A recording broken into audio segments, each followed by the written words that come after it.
National Weather Service in Albany has issued a severe thunderstorm warning for Schenectady County in east central New York, northern Albany County in east central New York, southeastern Saratoga County in east central New York, northern Schoharie County in east central New York, southeastern Montgomery County in eastern New York, until 2:45 p.m. Eastern Daylight.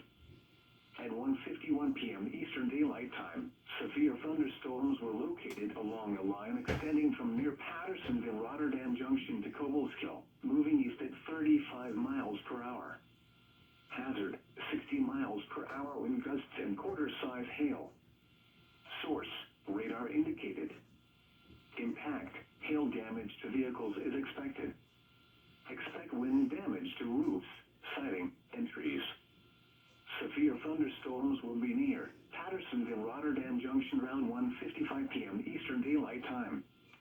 Rotterdam Junction around 2 p.m. Eastern Daylight Time.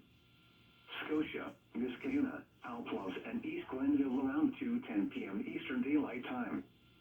Burnt Hills around 2:15 p.m. Eastern Daylight Time. Clifton Park, Del Anson, and Country Mills around 2:20 p.m. Eastern Daylight Time. Round Lake around 2:25 p.m. Eastern Daylight Time. Mechanicville and Duanesburg around 2:30 p.m. Eastern Daylight Time. Altamont around 2:35 p.m. Eastern Daylight Time. Other locations impacted by these severe thunderstorms include Shakers, Bleecker,